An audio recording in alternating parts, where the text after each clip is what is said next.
You know that the human ear cannot hear sounds of all frequencies. The range of frequencies of sound waves to which the human ear is sensitive is known as the audible range. This audible range is normally from 20 Hz to 20,000 Hz. In the same way, the human eye is also not sensitive to all frequencies of electromagnetic waves. The electromagnetic waves to which the human eye is sensitive is called visible light. The approximate frequency range of visible light is 4 × 10⁻14 Hz to 7 × 10⁻14 Hz. In terms of wavelength, the range of visible light is 700 nanometer to 400 nanometer. All electromagnetic waves, including light waves, travel in vacuum with an approximate speed of 3 × 10⁸ meter per second. This, in fact, is the limiting speed of nature. That is, in a vacuum, no other wave or particle can travel with a speed that is greater than the speed of light. When the size of an object with which light interacts is very large compared to its wavelength, we can treat the light traveling in straight line. This straight path of light is called a ray of light. A bundle of such rays together is called a beam of light. The study of different optical phenomena by treating light as rays is known as ray optics. In ray optics, the propagation of light through an optical media is studied by tracing these light rays.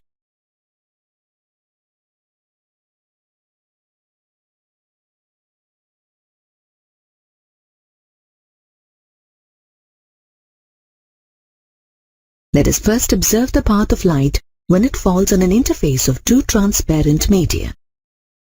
When a beam of light is incident on an interface separating two transparent media, it is partly transmitted through the second medium and partly reflected into the same medium.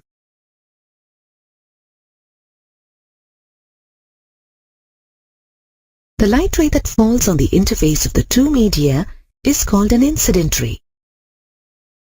The light ray that is transmitted through the second medium is called a refracted ray. The light ray that bounces back to the first medium is called a reflected ray. The angle between the incident ray and the normal is called angle of incidence, I. The angle between the reflected ray and the normal is called angle of reflection, theta. The angle between the refracted ray and the normal is called angle of refraction, r. You may have observed that when light rays enter the second medium, they deviate from their usual path.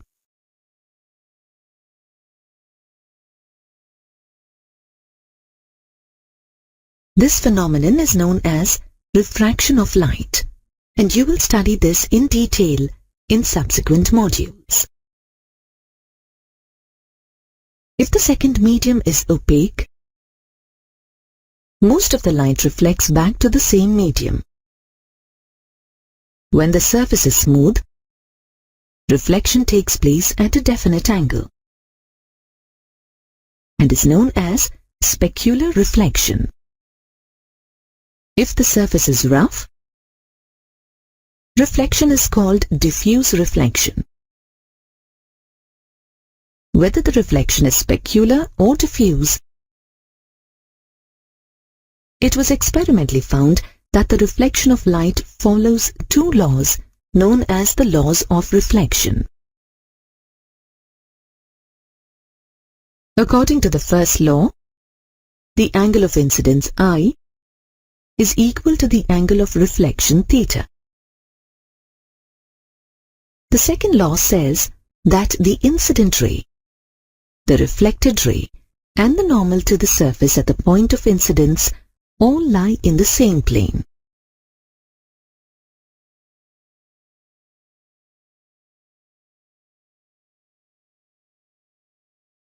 These laws of reflection are valid in the case of curved surfaces also. We need to draw a normal to the surface of point of incidence. To measure the angle of incidence I and the angle of reflection theta. This can be done by first drawing a tangent to the curve at the point of incidence, and then by drawing a normal to the tangent at that point. Now take a look at the picture. We can see the image of hilltops on the smooth surface of water. It is like any image we see in a plane mirror. But what is an image? When a point object O is placed in front of a plane mirror, rays from the object after falling on the mirror get reflected and form a diverging beam. If these diverging rays are extended backward, they meet at a point, say I. That is, the diverging beam of light appears to be coming out of a point I behind the mirror.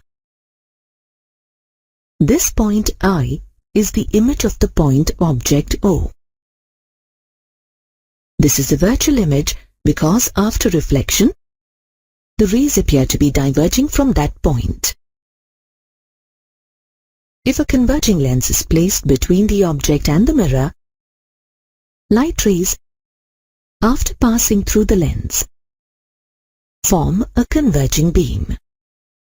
When this converging beam of light is incident on the plane mirror, after reflection, they converge to a point and form an image IR.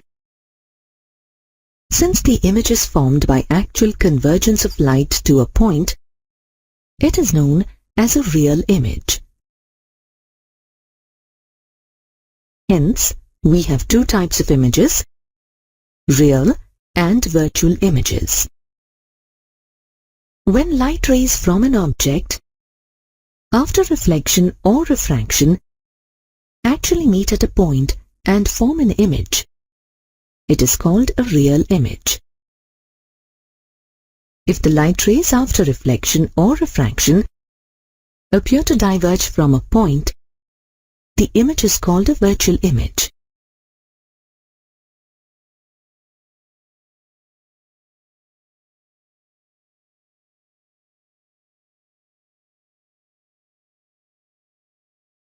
You have already learned about plane mirrors. But mirrors are not always flat. Take a hollow glass sphere and cut a small portion out of it.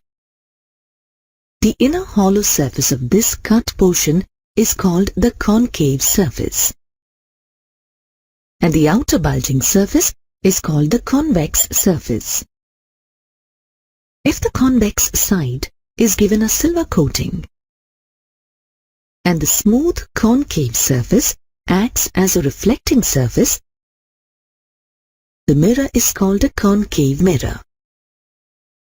On the other hand, if the concave surface is coated in silver, and the smooth convex surface acts as a reflecting surface, the mirror is called a convex mirror. Let us define certain terms relating to spherical mirrors. The center of the sphere of which the mirror is a part is called the center of curvature, C. And the radius of the sphere is the radius of curvature, R. The geometrical center of the spherical mirror is called its pole. The imaginary line passing through the pole and the center of curvature of a mirror is called the principal axis.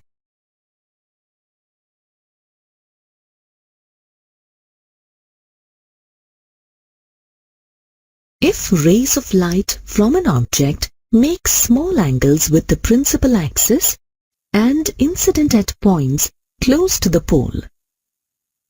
The rays are called paraxial rays. Paraxial rays, parallel to the principal axis, after reflection from a concave mirror, converge to a point on the principal axis.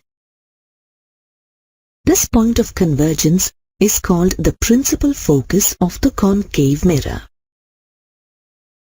In the case of a convex mirror, such parallel rays of light after reflection appear to diverge from a point on the principal axis, known as the principal focus of the convex mirror. When parallel rays making a small angle with the principal axis are incident on a concave mirror, the rays converging to a point on a plane that is normal to the principal axis and passing through the principal focus. This plane is called the focal plane. The distance between the pole and the principal focus of a mirror is called its focal length and is denoted by f.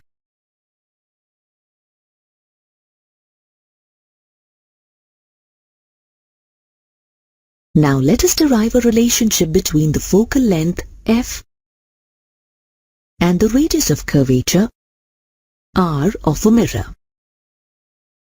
Consider a ray of light parallel to the principal axis incident on the mirror at a point M.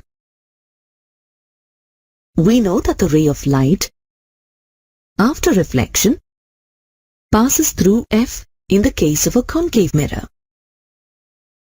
and appears to diverge from F in the case of a convex mirror. Since C is the center of curvature of the mirror, CM is the normal to the mirror at M. If the angle of incidence is theta, then the angle of reflection is also equal to theta. Let MD be the perpendicular to the principal axis through M. Using basic laws of geometry, we can write that angle MCD is equal to theta and the angle MFD is equal to 2 theta. From the triangle MCD, tan theta is equal to MD by CD. Let this be equation 1.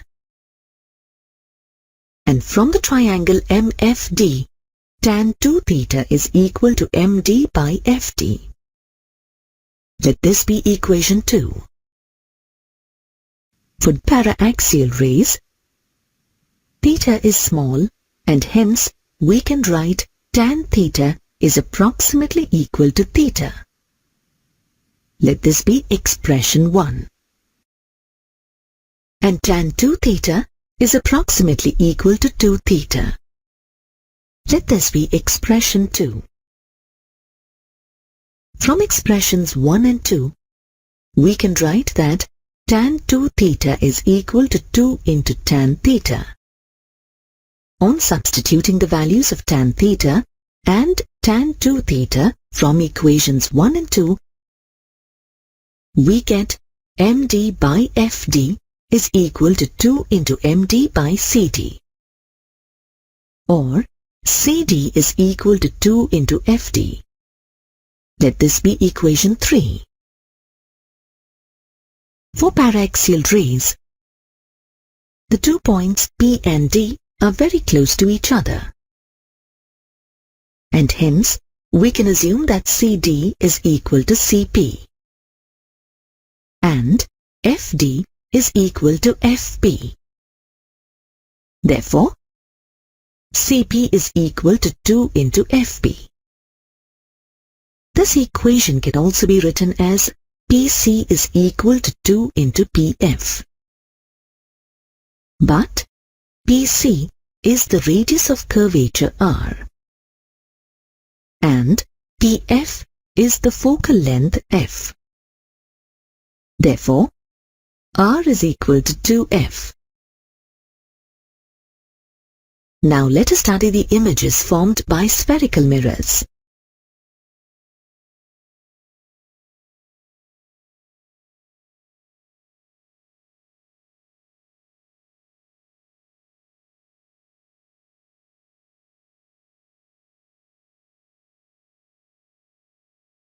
following 4 rays from the source are easy to trace and help locate the images formed by a spherical mirror. 1. If the incident ray is parallel to the principal axis, then, after reflection, it passes through the principal focus in the case of a concave mirror and appears to diverge from the principal focus in the case of a convex mirror. 2. If a ray of light initially passes through or appears to pass through the center of curvature C, then, after reflection, the ray retraces its path. 3. If a ray of light initially passes through or appears to pass through the principal focus F of the mirror, then, after reflection, the ray is parallel to the principal axis. 4. If a ray of light is incident at the pole, then the incident ray and reflected ray make identical angles with the principal axis. Let us place an object AB in front of a concave mirror. Using the rays of light discussed, we can find the image of point B at point B dash. Not only these 4 rays, any ray that emerges from B and incident on the mirror after reflection passes through point B dash. By treating object AB as a combination of many point objects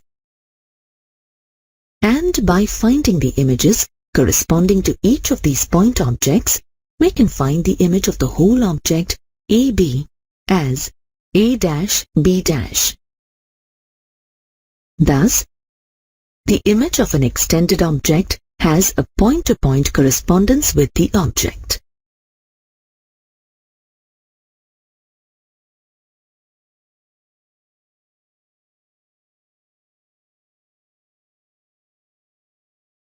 Images formed by a concave mirror for different positions of an object are as shown.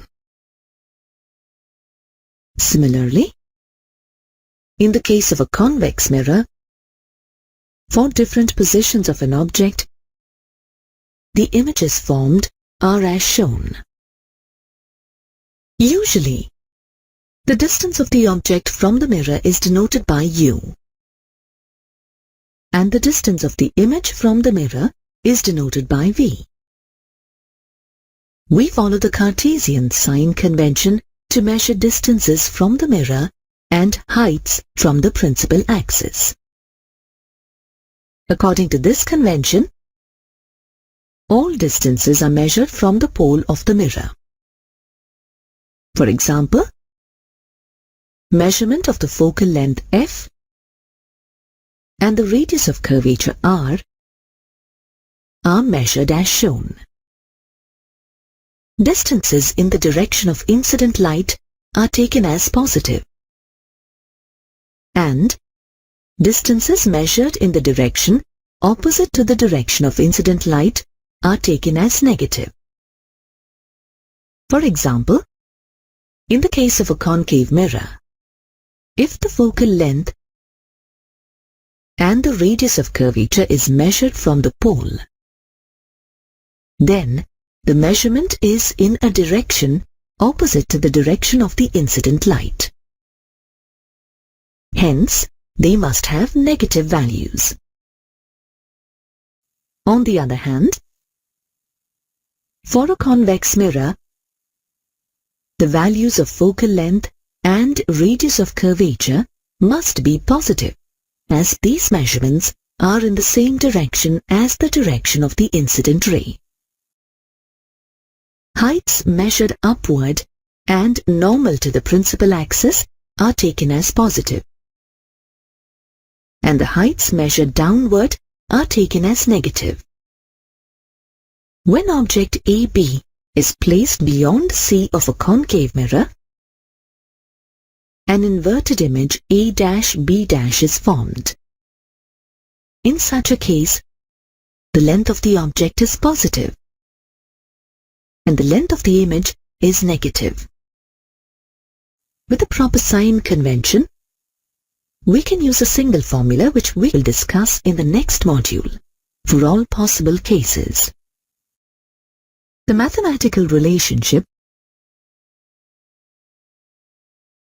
between an object distance u, image distance v, and the focal length f of a mirror is called the mirror equation. Let us derive the mirror equation for a specific case where the object is placed beyond C of a concave mirror. Let OJ be the object and IG be its image. If only paraxial rays are considered, M must be very close to P, and hence PM can be treated as a straight line. And OJ is equal to PM. Now observe the ray diagram.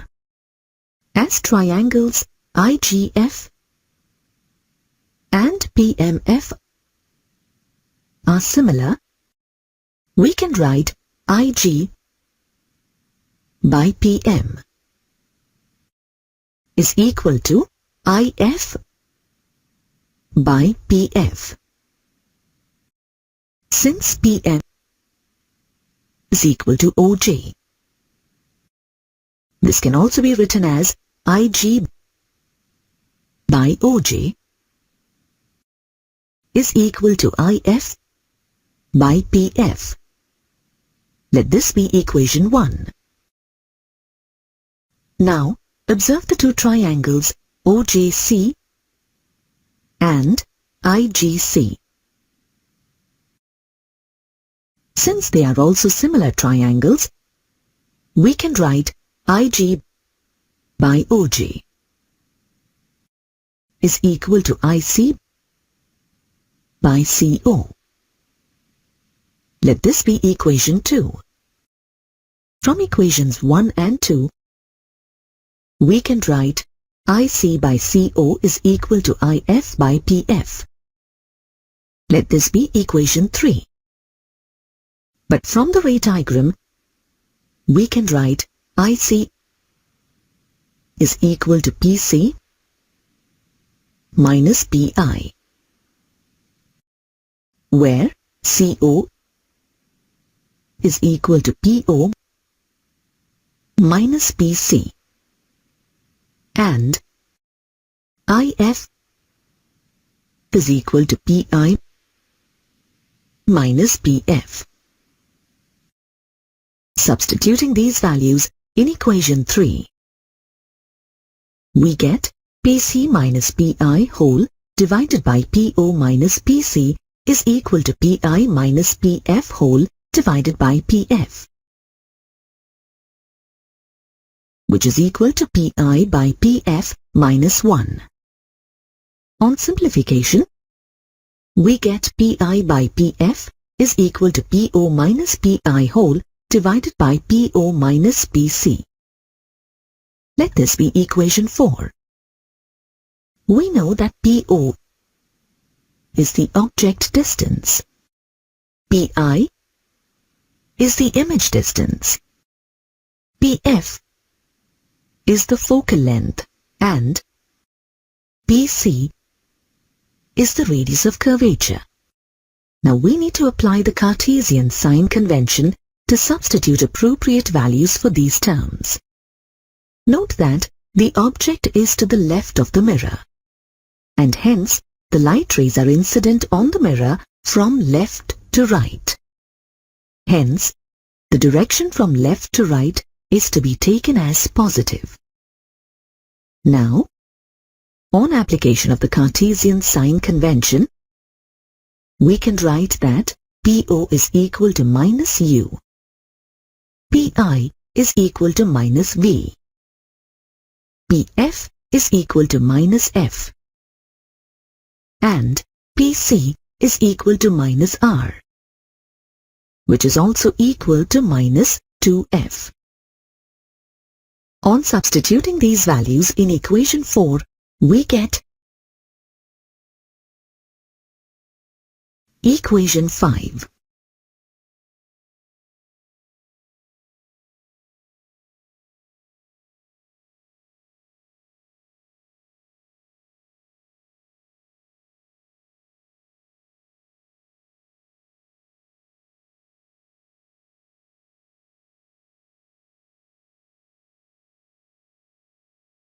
On further simplification, we get UV is equal to UF plus VF. Dividing each term of this equation with UVF, we get 1 by F is equal to 1 by V plus 1 by U. This is known as the mirror equation. This equation is valid for both types of spherical mirrors and is applicable to all positions of the object. It is important to note that, while using the mirror formula, proper use of a sign convention is required. We know that the size of the image formed by a spherical mirror depends on the position of the object. The ratio of the height of the image to the height of the object is defined as the linear magnification and is denoted by m. If h is the height of the object and h dash is the height of the image, then m is equal to h dash by h.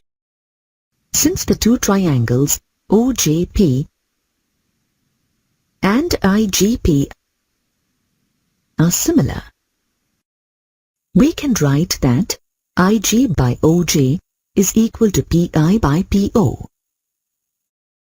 When a proper sign convention is applied, we get OJ is equal to H and IG is equal to minus H dash.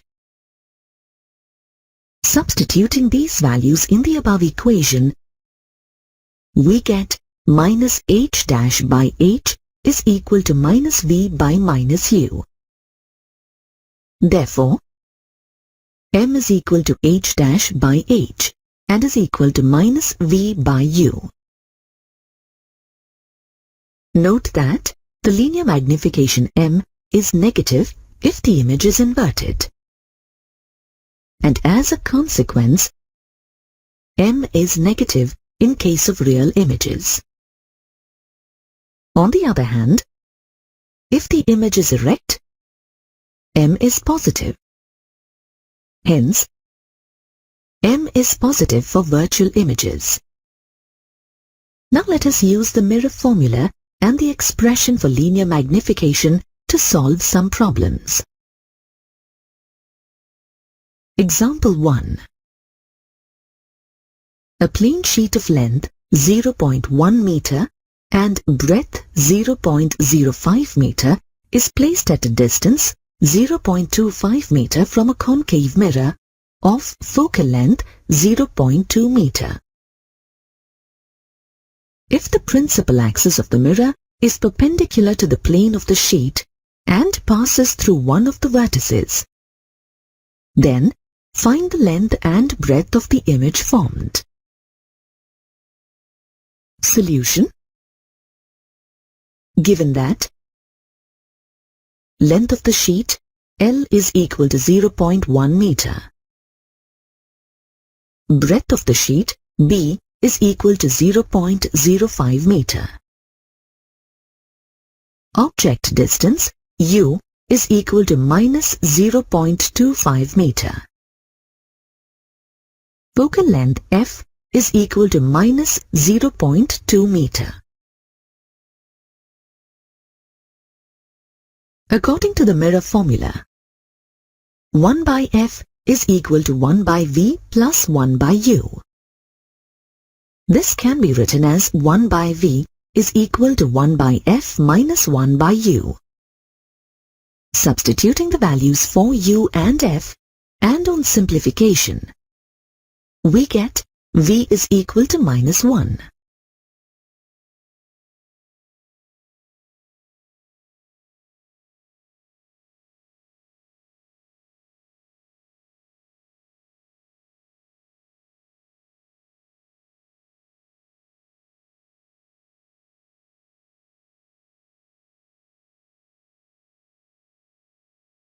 That means the image is formed at 1 meter from the mirror.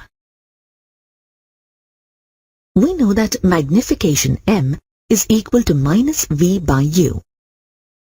On substituting the values for U and V, and on further simplification, we get M is equal to minus 4. That means the image is 4 times bigger than the object. Note that the minus sign for magnification M indicates that the image formed is inverted. Now the length of the image L' is equal to M into L, which is equal to 0.4 meter. And the breadth of the image B' is equal to M into B, which is equal to 0.2 meter. Example 2. The image formed by a convex mirror of focal length 0.4 meter is 1/4 the size of the object.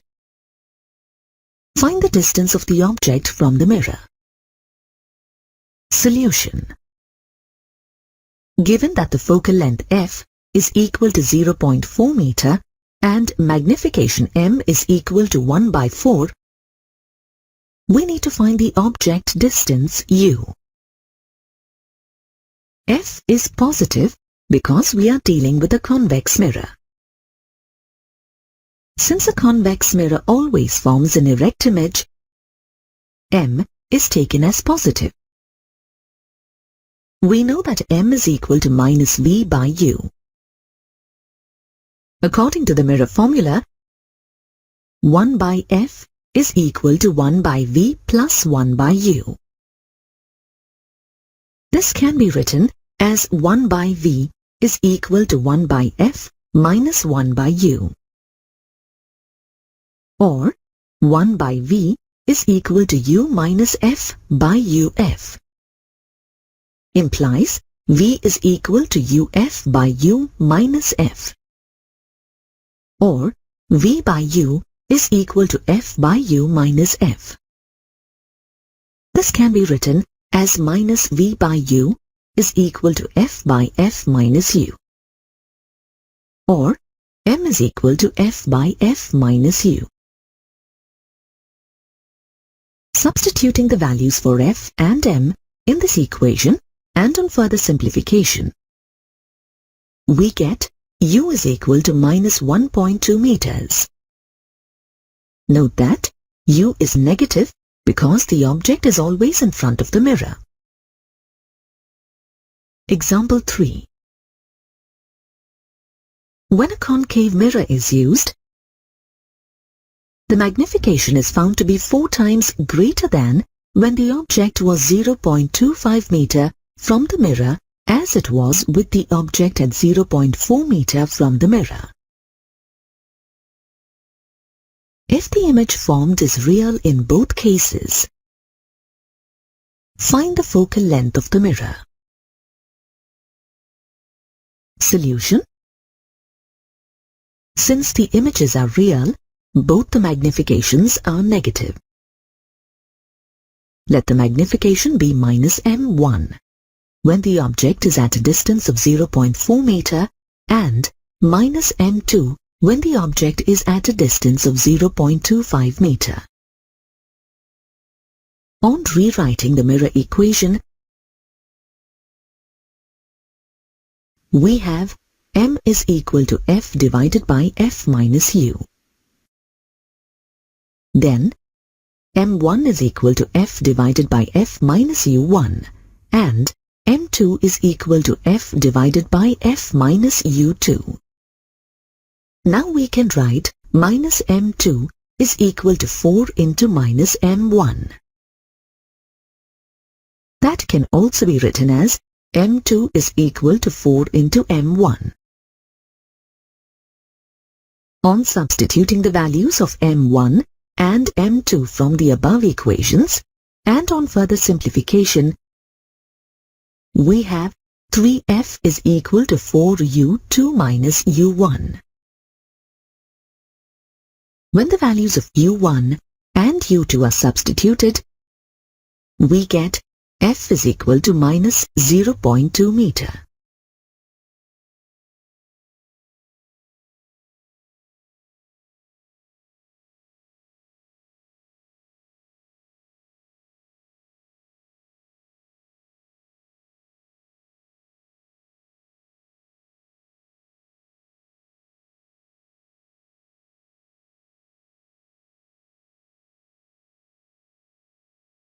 How does one solve the problem if the second image is a virtual image?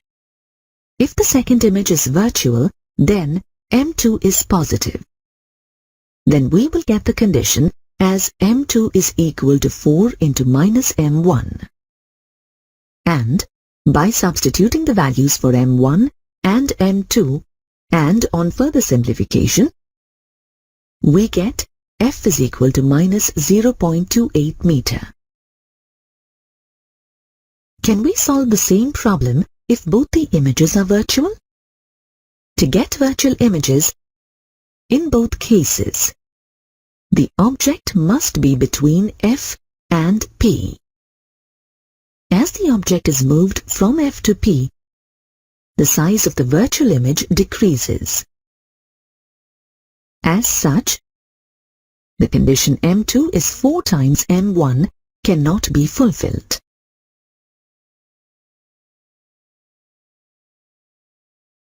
Let us study the refraction of an obliquely incident ray of light through a parallel-sided glass slab. In such cases, light gets refracted at two interfaces. First, the ray of light is incident on the air-glass interface and refracts through the glass slab. Let the angle of incidence be I and the angle of refraction be R. If the refractive index of glass with respect to air is NGA, then, according to Snell's law, NGA is equal to sin I by sin R. Let this be equation 1. The refracted ray is then incident on the glass-air interface and refracts to air. For glass-to-air refraction, the angle of incidence is equal to R. Let the angle of refraction be theta. If the refractive index of air with respect to glass is NAG, then, according to Snell's law, NAG is equal to sin R by sin theta. But we know that NGA is equal to 1 divided by NAG. On substituting the values of NGA and NAG from equations 1 and 2, and on further simplification,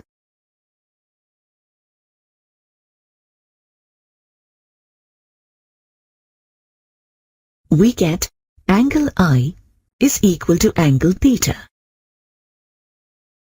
This means the emergent ray is parallel to the incident ray, and hence there is no deviation for the incident ray. But note that the light ray has displaced laterally from its original path. The perpendicular distance between the incident ray and the emergent ray is known as lateral shift. The value of lateral shift depends on certain factors like angle of incidence, thickness of the glass slab, refractive index of the medium, and wavelength of the incident ray. Lateral shift increases with an increase in the angle of incidence. Thickness of the glass slab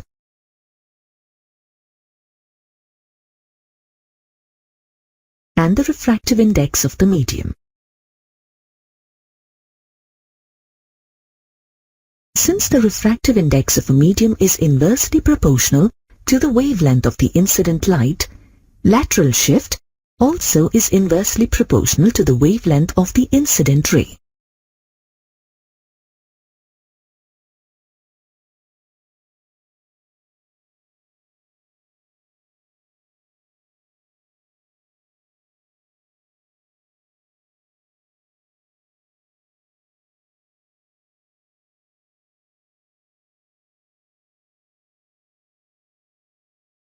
Let us consider an example.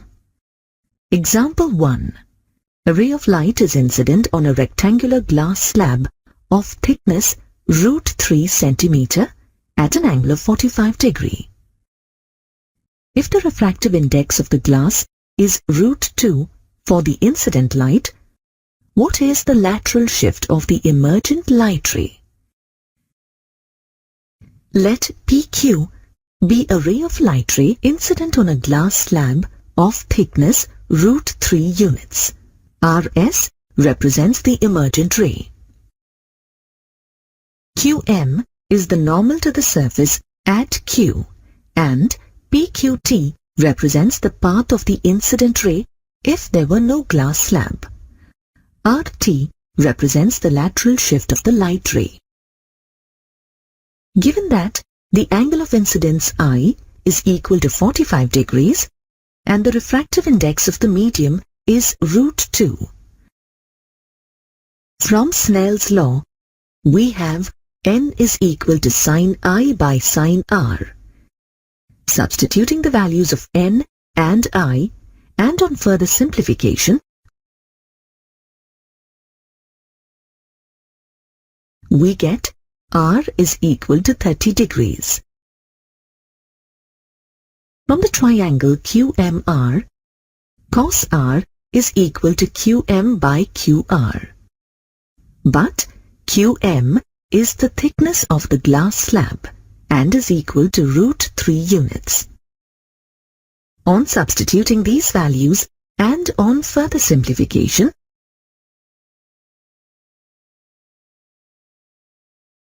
we get QR is equal to 2 centimeters.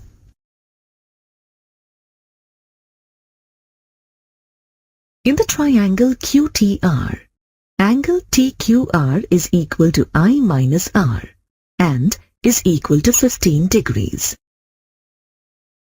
From the triangle QTR, sin I minus R is equal to TR by QR.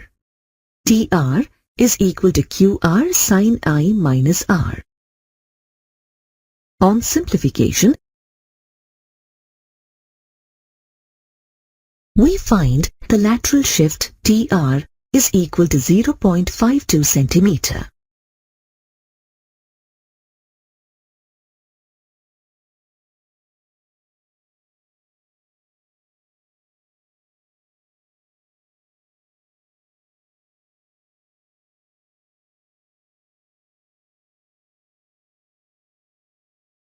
Now, let us try to reason a common observation that the apparent depth of a transparent material like glass or water when viewed from above is less than the actual depth.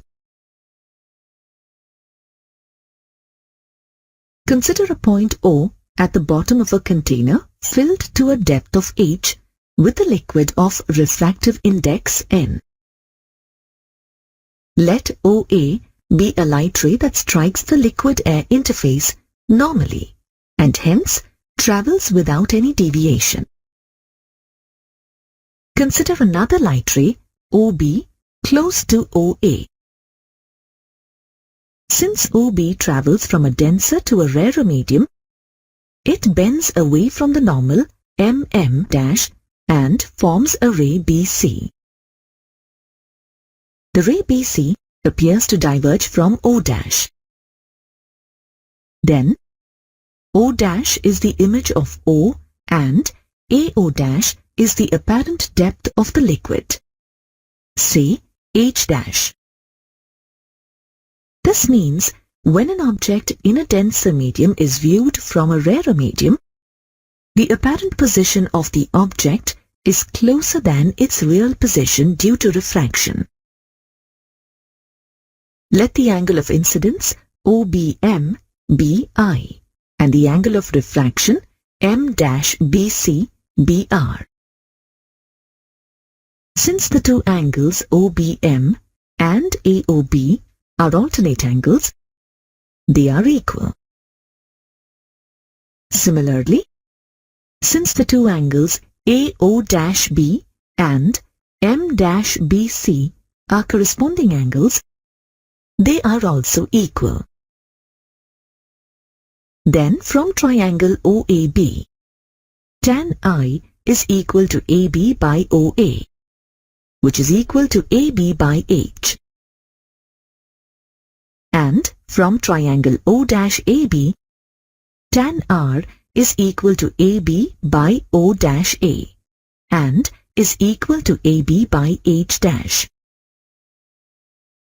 Therefore, tan I by tan R is equal to AB by H divided by AB by H', which is equal to H' by H.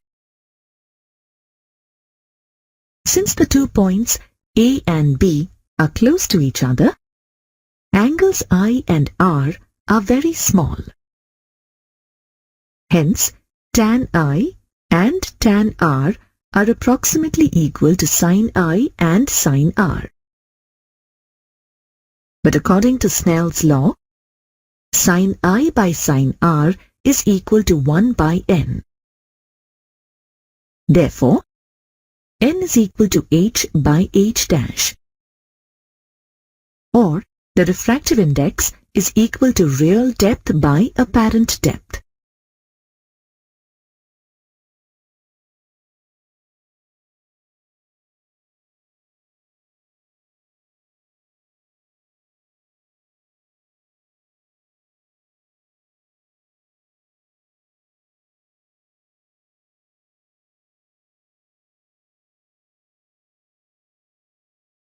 Consider the following example. Example 2. A glass slab of thickness 0.30 meter is placed on a table. Find the apparent shift of a point on the table when seen through the glass slab. Assume the refractive index of glass is 3 by 2. Let P be a point on top of the table and P' be its image when seen through the glass slab. Let the actual depth of point P be H and its apparent depth be H'. Then, the shift in the position of P is H minus H'. We know that the refractive index N of the glass is equal to H by H'. This can also be written as 1 by N is equal to H' by H. On further simplification, we get shift is equal to H into 1 minus 1 by N. Given that H is equal to 0.30 meter and N is equal to 3 by 2, substituting these values in the above equation and on further simplification, we get the shift as 0.10 meter. Now let us study the effects of atmospheric refraction. The density of atmospheric air is not uniform. It is maximum at the surface of the Earth and decreases with an increase in altitude. Even the refractive index of atmospheric air is maximum at the surface of the Earth and minimum at the outermost layer of the atmosphere. When an oblique light ray from a heavenly body like the Sun enters the atmosphere, it continuously moves into regions of high refractive index and hence bends towards the normal. This bending of light through atmospheric air is known as atmospheric refraction. When the Sun is directly overhead, atmospheric refraction is 0, as the Sun's rays are incident normally. When the Sun is on the horizon, atmospheric refraction is more predominant. This is because when the Sun is on the horizon, light rays have to travel longer distances through the atmosphere. Knowledge of atmospheric refraction is useful in understanding some natural phenomena. The apparent position of any heavenly body is a little above its actual position with respect to an observer on Earth. Observe how the apparent position changes with a change in the actual position of the Sun. When the Sun is just below the horizon, the apparent position is a little above the horizon. Due to this, the Sun is visible about 2 minutes before actual sunrise and 2 minutes after sunset. At the time of sunrise and sunset,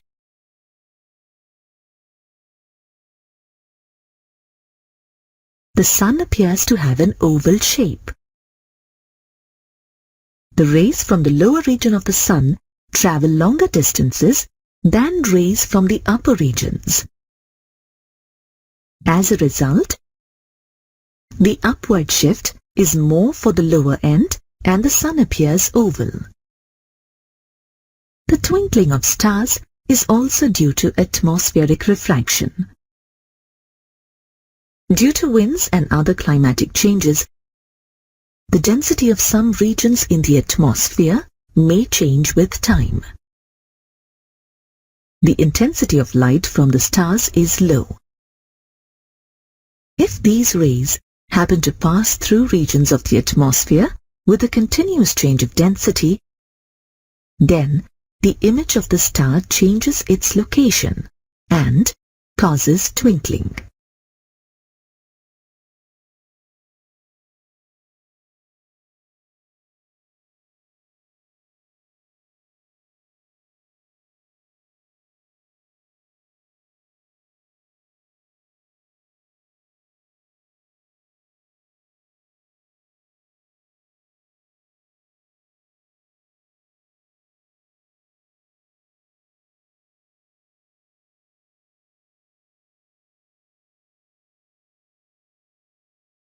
In the earlier modules, we have seen how light refracts through a plane interface of two transparent media. The laws of refraction are applicable even when the interface separating the two transparent media is spherical in shape. Now let us study the refraction of light at a spherical surface in detail. Let C be the center of curvature of the spherical surface, AB be the principal axis, and P be the point of intersection of the spherical surface and the principal axis. If a ray of light is incident on the spherical surface, it refracts to the second medium. In order to apply the laws of refraction, we need to draw a normal to the spherical surface at the point of incidence. Normal to the spherical surface at any point can be drawn by joining the point to the center of curvature C. For example, if P, M, and N are three different points on the spherical surface, then PC, MC, and NC are the three normals at the 3 points mentioned. Let us assume that the first medium is optically rarer compared to the second medium, and place a point object O on the principal axis in the rarer medium. Now consider the light ray OP. Since it is incident normally on the spherical surface, the ray OP propagates to the denser medium without any deviation. Whereas, rays like OM and ON, after refraction, bend towards the normal because they pass from a rarer to a denser medium. All the refracted rays converge to a point on the principal axis and form a point image I. Here, PO is the object distance U and PI is the image distance V. And if the radius of curvature is R, then PC is equal to R. Before we derive a relationship between the object distance and image distance, You need to know about the Cartesian sign convention we follow in case of refraction at a spherical surface. This is similar to the one you learned in the case of mirrors. The conventions are: 1. All measurements are made from the point of intersection of the spherical surface and the principal axis. 2. Measurements are taken as positive if they are in the direction of the incident light, otherwise they are taken as negative. 3. Lengths measured upwards are positive. They are negative if measured downwards. Let us now derive an object-image relationship for a spherical surface. Let the refractive index of the rarer medium be N1 and the refractive index of the denser medium be N2. If the aperture of the spherical interface is small when compared to the object distance u and the image distance v, then the following approximations can be made. 1. Arc PM can be taken as a line perpendicular to the principal axis. 2. The angle of incidence and the angle of refraction are very small, and hence tan and sine functions of these angles are approximately equal to the respective angles. Let the angle MOP be theta 1, angle MCP be theta 2, and angle MIP be theta 3. Then, tan theta 1 is equal to PM by PO, tan theta 2 is equal to PM by PC, and tan theta 3 is equal to PM by PI. Since the angles are small, tan theta 1, tan theta 2, and tan theta 3 are approximately equal to theta 1, theta 2, and theta 3 respectively. Then we can write that theta 1 is equal to PM by PO, theta 2 is equal to PM by PC, and theta 3 is equal to PM by PI.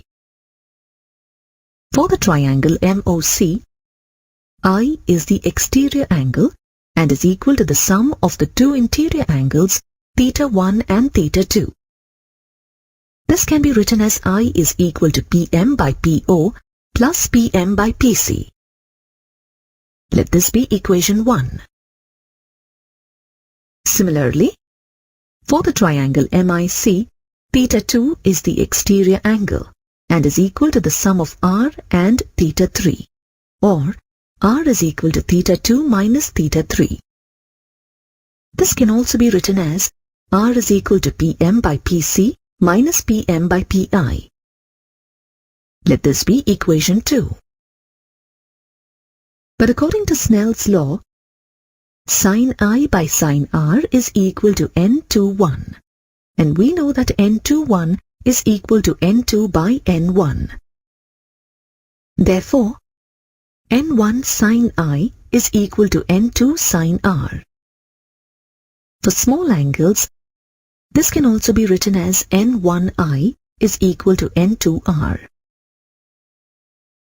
On substituting the values of I and R from equations 1 and 2, and after further simplification, we get N1 by PO plus N2 by PI is equal to N2 minus N1 by PC. Let this be equation 3. But, on applying the Cartesian sign convention, PO is equal to minus U, PC is equal to R, and PI is equal to V. On substituting these values in equation 3, we get N2 by V minus N1 by U is equal to N2 minus N1 by R. Let this be equation 4. This equation gives a relationship between object distance and image distance for refraction at a spherical surface and is valid for all types of spherical surfaces.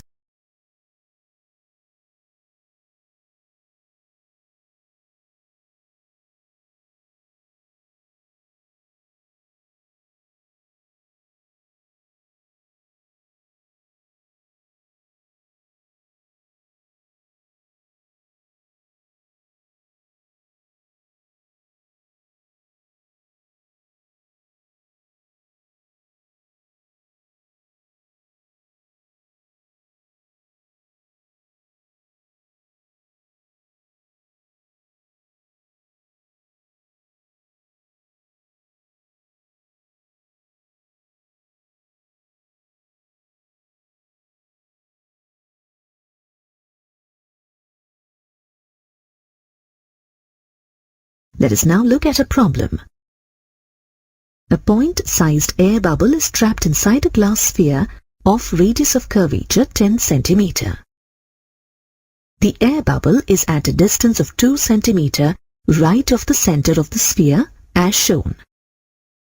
If the refractive index of the glass is 1.5, find the apparent location of the air bubble when viewed from left and along the line joining it with the center of the sphere. Solution. The refractive index of the medium in which the point object is present, N1, is equal to 1.5. Since the other medium is air, N2 is equal to 1. Let B be the point of intersection of the principal axis and the spherical surface that lies in the direction of the viewer. All the measurements are to be made from B. Since R and U are measured in a direction opposite to the direction of the incident light, they are negative. Therefore, R is equal to -10 and U is equal to -12. Substituting these values in equation 4 and on further simplification, we get V is equal to -13.33 cm. Since the object is in denser medium after refraction, light rays bend away from the normal. When produced backwards, the image is formed at a distance of 13.33 cm from B. Now let us find out the apparent position of the air bubble if it is viewed from the right side. If D is the intersecting point of the spherical surface with the principal axis towards the air bubble, all measurements are made from this point. R is equal to -10 cm and U is equal to -8 cm. Substituting these values in equation 4 and on further simplification, we get V is equal to -7.28 cm. The corresponding ray diagram is as shown.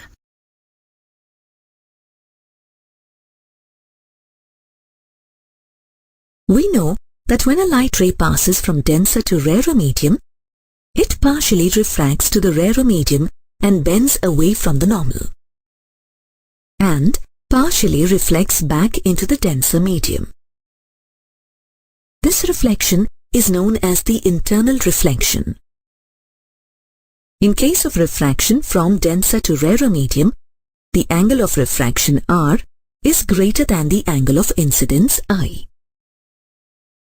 If another light ray with higher angle of incidence is considered, its angle of refraction will also be correspondingly higher. If the angle of incidence of the light ray is gradually increased, then, for a specific angle of incidence, when the angle of refraction in the rarer medium becomes 90 degrees, the refracted light grazes along the interface. This angle of incidence in the denser medium is called the critical angle C for the pair of media under consideration.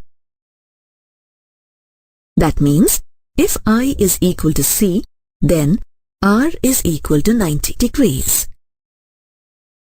Let N21 be the refractive index of the rarer medium with respect to the denser medium.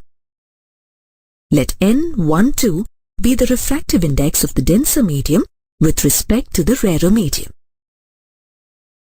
We know that N12 is equal to 1 by N21.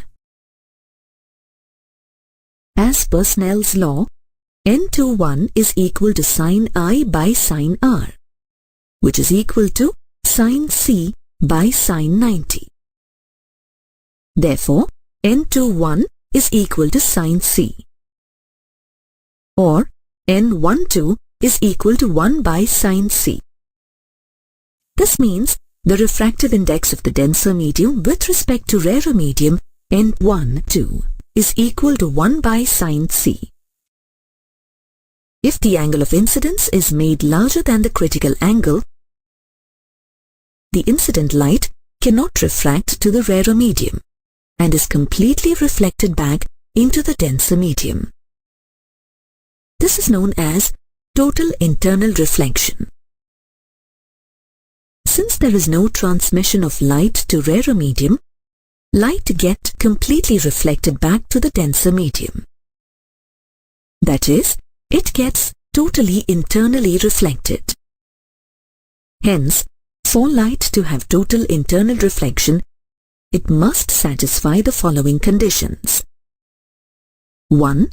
It must propagate from denser medium to rarer medium, and 2. The angle of incidence must be greater than the critical angle for the pair of media.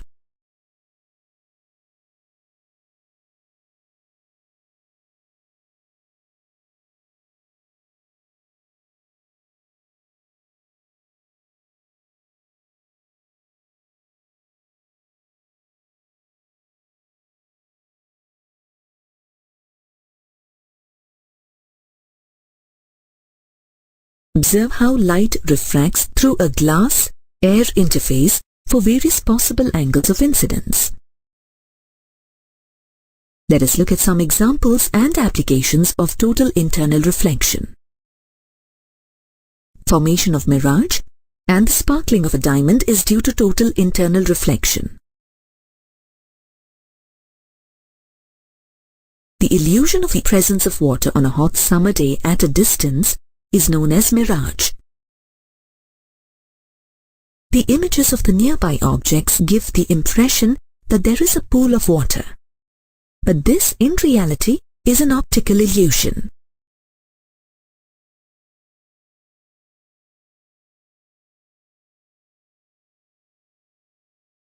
During a hot summer day, the layer of air nearest to the surface of the earth is hottest. And as we move up the ground, we come across layers of air with decreasing temperature.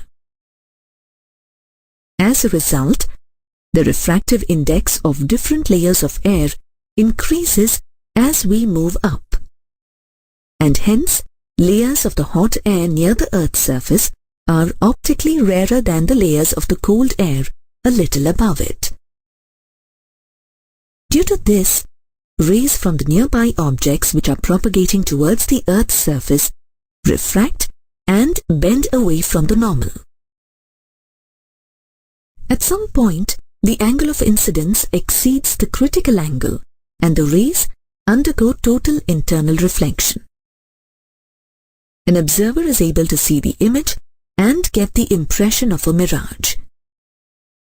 Another example of total internal reflection is the sparkling of diamond.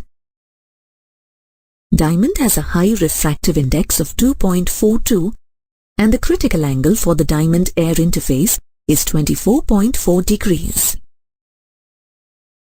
Diamonds are cut in such a way that most of the light rays entering the diamond undergo total internal reflection many times before they exit.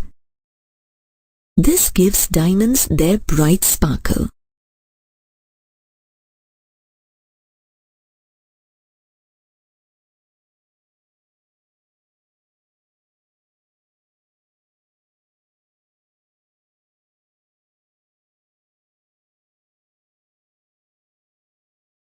Total internal reflection is made use of in some technological applications also. In many optical instruments, prisms are used to deflect and redirect the light without loss of intensity. Right-angled prisms are most commonly used for such applications.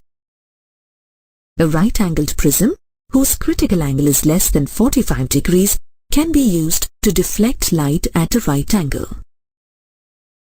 Light incident normally on side AB passes without deviation and incident on side AC at an angle 45 degrees. Since the angle of incidence is greater than the critical angle, the light is totally internally reflected and is deviated from its original path by 90 degrees. If light is incident normally on the side AC, it travels straight and hits side AB. Then, light is internally reflected twice at surface AB and BC and leaves the prism with a deviation of 180 degrees. In this case, the image of an object gets inverted. The same prism can also be used to obtain an inverted image of an object without changing its size. Another application of total internal reflection is in optical fibers. Optical fiber is usually fabricated from glass or quartz and consists of core and cladding. The refractive index of the core material is a little higher than that of cladding material. When light is allowed to enter the core in such a way that the angle of incidence at the core cladding interface is greater than the critical angle, it will undergo successive total internal reflections all along its path in the core. Since the loss of energy is quite small in case of total internal reflection, light can be transmitted over longer distances through optical fiber with least loss of energy. This is made use of in case of optical fiber cables used for long-distance transmission of light signals. In communication systems, optical fiber cables are used to transmit video and audio signals at the speed of light. In such cases, the electrical signals are first converted to light signals and then they are transmitted through optical fiber cables. Optical fiber has applications in medicine also. It is used by doctors to illuminate and view the internal organs such as the esophagus, stomach, intestines, etc. to get back their images, and if necessary to even carry a laser beam to the relevant spot. A rainbow that appears as a 7-colored arc in the sky is one of the most beautiful optical phenomena. An observer can see a rainbow on a rainy day only when the sun is behind her and the atmosphere before her is filled with drops of rainwater. The sunlight passing through the water drops present in the atmosphere undergo refraction, dispersion, and internal reflection to form a rainbow. If the sunlight undergoes one internal reflection in the raindrops before emerging out, then the rainbow formed is called a primary rainbow. Primary rainbow is bright and narrow with red color at the outer edge and violet at the inner edge. Let us understand the formation of a primary rainbow. Consider a ray of sunlight, AB, incident on a raindrop as shown. The sunlight refracts through the water drop at point B and is dispersed into its constituent colors. The red light with the longer wavelength is bent the least, and the violet light with the shorter wavelength is bent the most. A part of the light is then internally reflected from the back surface of the water droplet. The path of the least deviated red light is represented by BCD, and that of the violet light is represented by BC-D'. The light is again refracted when it exits out of the drop of water. It is observed that the emerging violet and red colored light makes an angle of 40 and 42 degrees respectively with respect to the incoming sunlight. Now consider another water drop just below the one considered earlier. The sunlight that enters this drop also propagates in an identical way. An observer viewing a primary rainbow receives red light from the drop at the top and violet light from the drop at the bottom, and other colors from other drops located between them.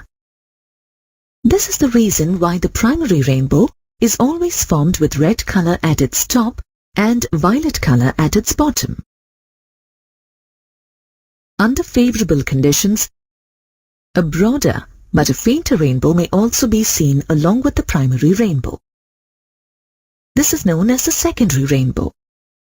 While forming the secondary rainbow, the light rays undergo two internal reflections inside the water drop, and due to this, it is fainter than the primary rainbow.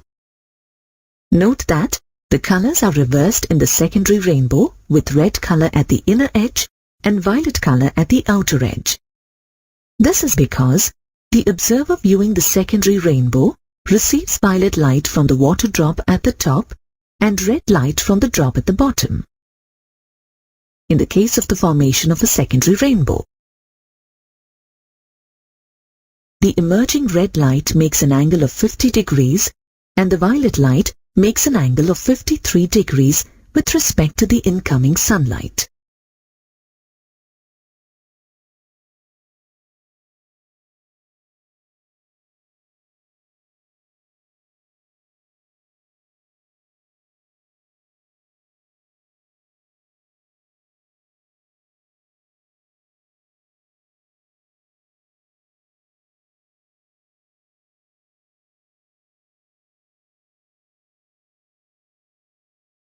Now let us study about scattering of light.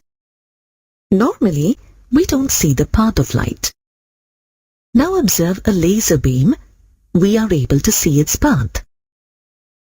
This is due to scattering of light by small particles of air in the path of the laser light beam. The phenomenon in which a part of the light incident on a particle is redirected in different directions is called scattering of light. When sunlight is incident on a particle, the scattering effect depends on the size of the particle and the wavelength of the light.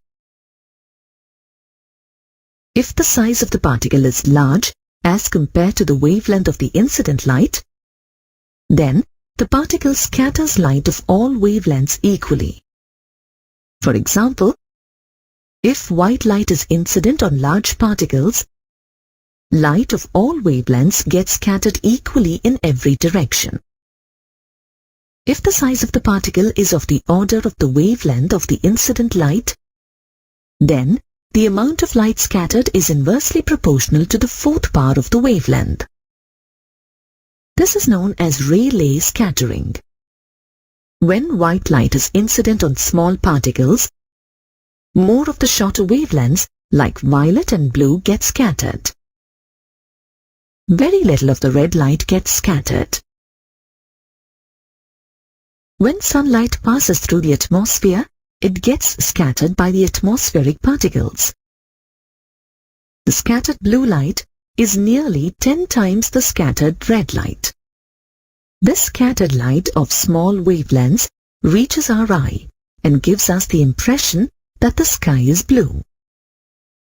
Though the scattered violet color is more than the blue color, sky appears blue in color because our eyes are more sensitive to the primary color blue.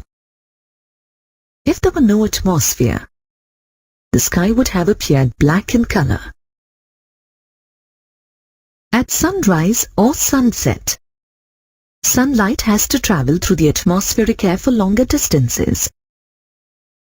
As a result, a larger number of air particles come in its way. These particles scatter most of the blue light and make the sun look orange and red.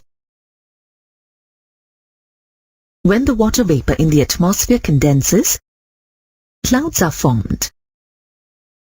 The size of the water drops present in the clouds is much large as compared to the water molecule. Since molecules of large size scatter light of all wavelengths equally, the clouds appear white in color.